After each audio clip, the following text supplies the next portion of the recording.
This morning marks 5 years since the death of Michael Brown in Ferguson, Missouri. The unarmed black teenager was shot and killed by Officer Darren Wilson, who says Brown attacked him.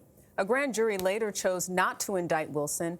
In a new interview, Brown's father tells Jeff Pegues he wants the case reopened. Jeff is in Ferguson, where he continues our series, Policing in America, 5 years after Ferguson. Jeff, what are the expectations for today? Well, good morning. Everywhere you go here, Jerika and Ferguson, there are reminders of that painful period in this town's history behind me. That's where Michael Brown was shot and killed, and you can see the growing memorial there as they will honor his memory today and throughout the weekend. I spoke with Michael Brown's father, Michael Brown Sr., who told me that he's not as angry as he once was, but it is still, he says, difficult for him to revisit the moment that his son was killed. What from that day do you remember most vividly? The phone call his grandmother gave me, called me and said that police just shot Mike and he's laying in the middle of the street. I turned to my wife and I told her that police just killed my son, and from there, it just was all moving real slow. How does a parent move on from something like that? I had to turn my pain into a purpose. Well, I'm trying to prepare myself for the anniversary, you know. In the years since his son's death, Michael Brown Sr. says he's been trying to honor his son's memory. He started a foundation that includes a support group for fathers and children. He named it Chosen for Change, something he says has been lacking from local law enforcement. Policing has changed, in your view, in those 5 years? So-so. So-so? Yeah. So you don't think there's been enough change? No, it could be more.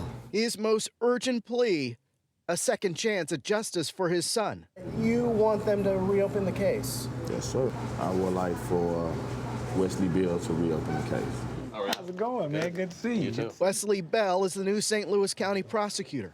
We met him 5 years ago when he first made the leap into politics after protests in Ferguson. As a community, we have to get involved. The next year, he was elected to the city council. And last summer, in a historic upset, Bell defeated longtime prosecutor Bob McCullough to become St. Louis County's first black prosecutor. I'm a living testament that change has been implemented in this region. Bell says police still have more work to do, but programs like implicit bias training are a step in the right direction. There are many communities that have never had good relationships with officers, and so when an officer pulls someone over, they have to understand that they're dealing with all types of people and be sensitive to that. We have to make sure that we get it right and do it the right way. Ferguson's new police chief, Jason Armstrong, comes from a small Georgia police department. He's only been on the job here for about 5 weeks, but he felt the impact of what happened here in his previous post. Don't shoot!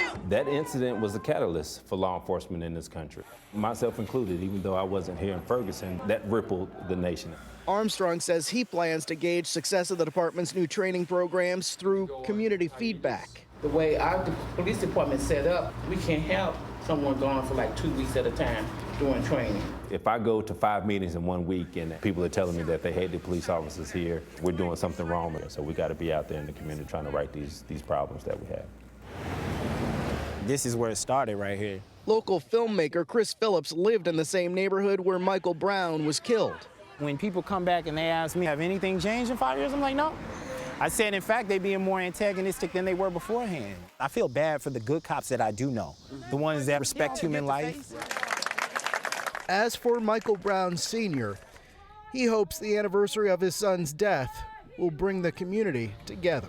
What do you want his legacy to be? Just to never forget him.